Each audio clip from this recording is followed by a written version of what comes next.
Hello everybody, welcome to the Wonky Angle, where I talk about electronic music, both new and old. And today, I'm talking about the new album from Rumpistol, Isola. You know, it's almost kind of weird to think about now, but if you'd talked to me 2 years ago, Rumpistol would not have been a name that meant anything special to me. I was only introduced to him thanks to very briefly opening up discography reviews to paid requests on Patreon.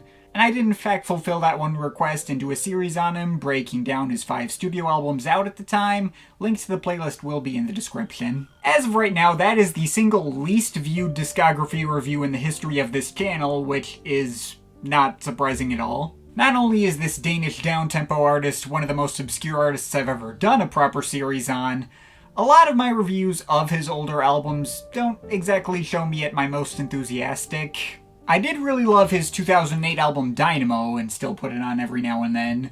A really fantastic mix of glitchy, high-detail sound design and acoustic instrumentation there. And his other albums all had their moments and had some kind of unique identity apart from each other. May need to give his self-titled another chance at some point. But I also didn't really find a lot of his work outside of Dynamo to be all that interesting, and to be honest, I don't think that series would even exist if I didn't let someone pay for me to do it that one time. But only a few months after I did that series, he dropped his 6th album, After the Flood, which showed him ditching a lot of his electronic roots in favor of a much more stripped-back, piano-driven modern classical approach, and it hit such a raw emotional note for me that I was not prepared for at all. Despite how simplistic the album was, compositionally and melodically, it just resonated so strongly on a personal level that not only did it become one of my most listened to albums of 2020 and get ranked as my number 4 favorite album of that year, but it also became one of my most listened to albums of 2021. It's only significantly grown on me since I reviewed it, and it has not left my listening rotation since. It so perfectly captures this super lonely and isolated atmosphere. It makes me feel like I've been transported into some far off time in the future where there's almost no humans left, but the planet is slowly recovering from all the damage that the human race did to it at its peak. It's just been the kind of thing I've been in the mood for very frequently. It's perfect comfort food music. So of course, when I saw that he was releasing a follow-up that was in a somewhat similar vein, I had actual expectations going into it now. I was genuinely excited to hear what he had to offer this time around. I've been sitting with it since it dropped on April 1st, just really letting it sink in. And, well, honestly, I haven't really felt like writing about it much. I've just kind of wanted to listen to it more instead and just not really say anything about it, but yeah, I think Isola is even better than After the Flood. I think I may just mark it as Rumpistol's single strongest work to date. Now, it does need to be said, just as After the Flood didn't make Dynamo redundant, Isola will also not act as a replacement to After the Flood. These two albums are certainly more similar to each other than anything else in his catalog, but they also have very different vibes.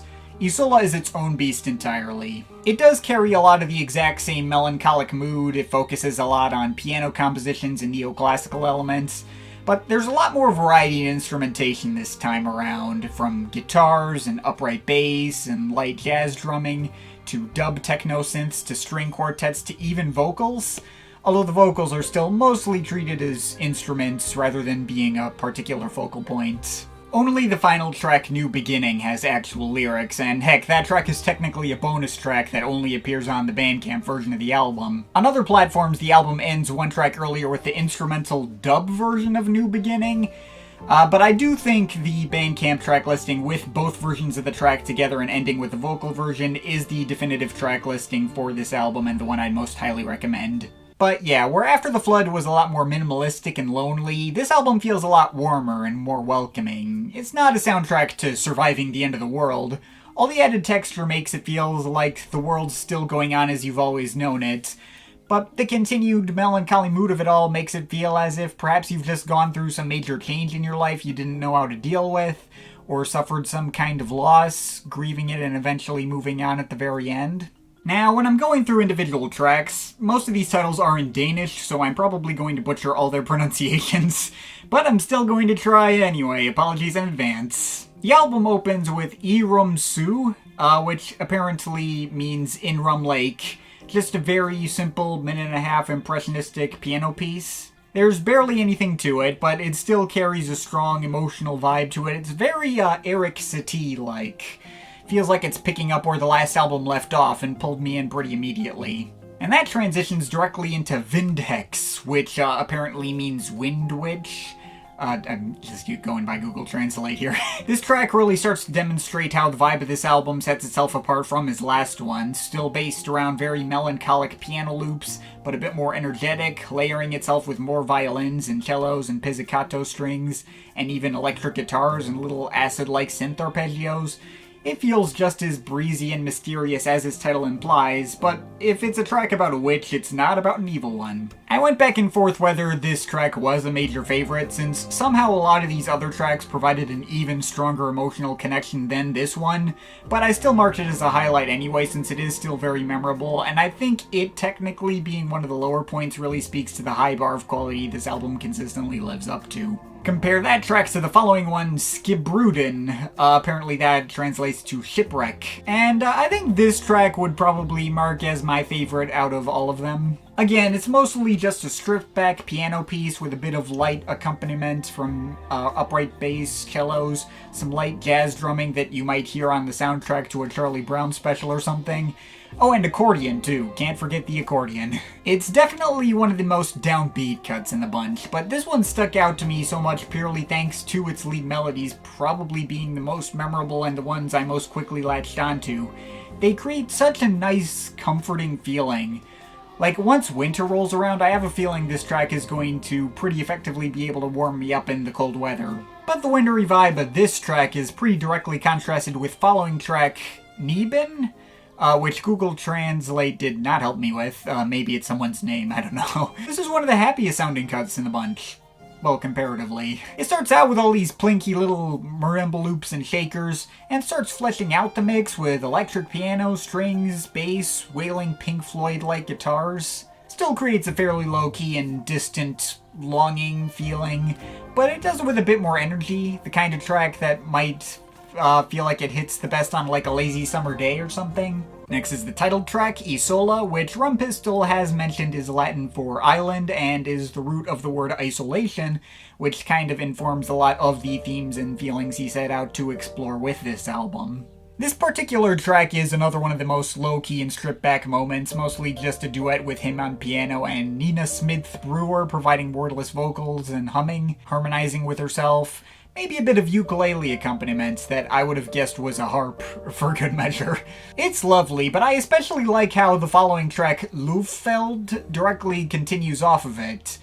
Apparently the title means foliage, and that fits for the very slow-moving mix of pianos and strings going over upright bass and very light drums. Feels like a soundtrack to watching leaves falling, and the weather starting to get colder again.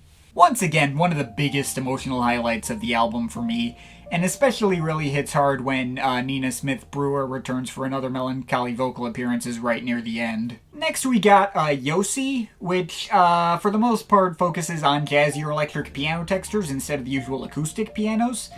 Technically has a bit more energy to it, and at least it's in the same ballpark as Vindheks. There's a bit more variety in tapping percussion textures, both acoustic and electronic, bringing back a little bit of Rumpistol's IDM roots. And also the track has an intro of solo ukulele, which, I gotta say, I haven't heard ukulele used in the specific way this album does. It's a lot more impressionistic and sounding somewhere between, like, a harp or plucking the strings inside a piano or something.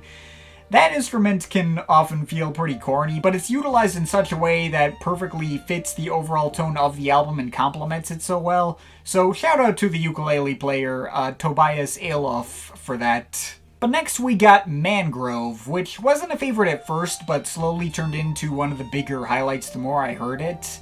It really stands out for being one of the darkest and most mysterious sounding cuts. All these disparate percussion elements, including guiros and vibroslaps and bongos and that kind of thing, going up against the usual pianos and strings, even some mellotrons imitating pitched-down flutes. It really creates this mildly creepy but magical sounding vibe. Reminds me of playing certain parts in the beginning of Legend of Zelda Twilight Princess, especially that one swamp area or some other segments where you keep running into people's spirits and they can't see you. It's really cool, and that track leads directly into the next one, Overdrive, which apparently means exaggeration, not overdrive. There was a part of me who wanted to mark this as my least favorite since it doesn't really have as much of a specific texture or emotional context that sets itself apart from the rest of these tracks, but it's still exactly as effective at what it does as all these other tracks. I still really like the way those steel guitars echo into the distance, and the way all the strings build up in certain parts and the key momentarily shifts upwards. And I liked all those parts too much to mark this as a least favorite. I ended up not marking a least favorite at all. I like all of these tracks too much to set one apart like that. But anyway, that leads directly into another one of the biggest highlights, Memento Mori, which fittingly may be the darkest moments in the whole album. At first just a duet between Nina Smith-Brewer's isolated near-operatic vocal performance and some light ukulele playing, but getting joined by some really intense bassy synth pads for everything to feel a lot darker and stormier than they did at first, and then really picking up halfway when all these dramatic violin licks get introduced, alongside some male background vocals provided by Rumpistol himself, splitting the difference between feeling really funereal and sad, and also feeling creepy and menacing at the same time. It's absolutely fantastic. And on a similarly creepy note, next up we got Lazar, which is no less spooky sounding from a melodic standpoint, but fills up its mix with more present and varied electronic textures, and some plucking, barely present dub reggae-influenced guitar patterns, even some dub techno synths on top of that.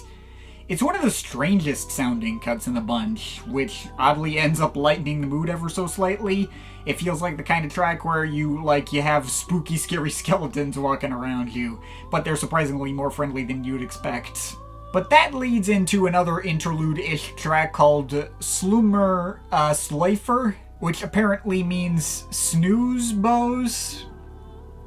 I have a feeling Google Translate's leading me off track on that one. This track does mark an end to the creepy minor key excursions of the last two tracks and goes for a much more comforting major key approach, but is also an entirely ambient blend of strings and synths and humming wordless vocals from Julie Hietland, who has a markedly deeper voice than the other female vocalists on this album. Certainly the kind of thing that feels like a gentle lullaby and really stands out in that way. And that finally takes us to the closer, New Beginning.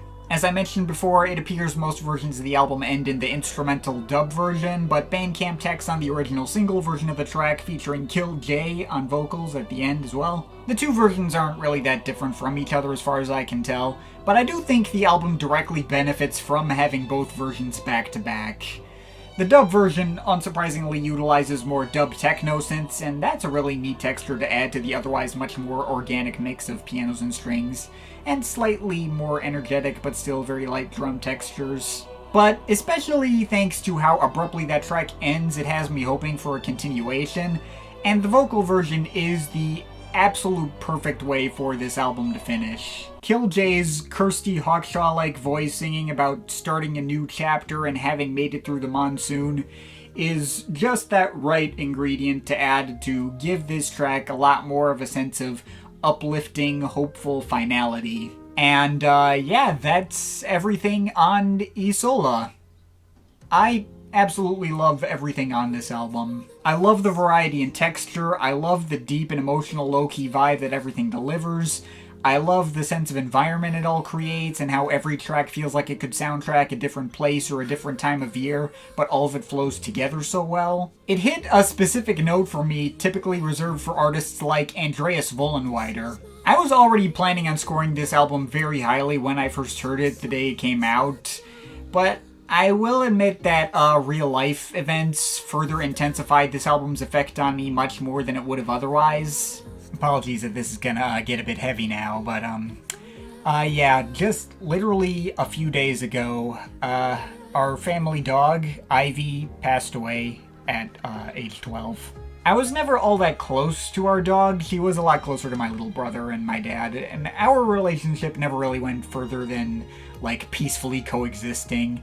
I've honestly never even really been much of an animal lover to begin with. I knew her health was somewhat deteriorating. I wasn't expecting to be hit as hard as I was by the news, but it still felt like it came so suddenly and caught me off guard anyway. And in the days since, the mood of the whole house shifted, and it's felt so empty without her.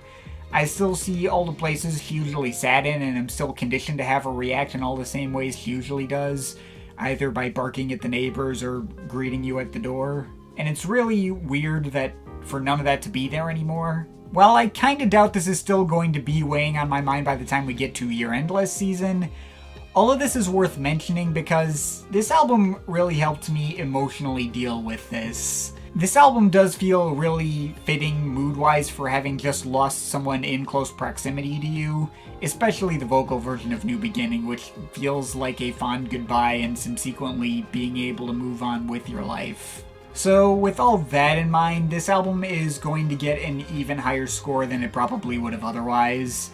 And it already would have stood on its own as a big album of the year contender even without that specific context. I'm sure this project isn't going to have the same intense reaction for everyone else as it did for me, but yeah, with all due respect to Vale Smith and his previous commanding lead for 2022, I think this just became the album to beat for me this year, and I'm overall feeling a 9.3 out of 10 on this. But of course, this is just my opinion. You can feel free to disagree with it, but I'd like to hear your thoughts, so leave the comments in the comment thing down there. Shout out to my Patreon supporters, they're awesome people. You want to add yourself to that list, link to my Patreon is in the description. But yeah, that's pretty much it. That's all for today. See you next time.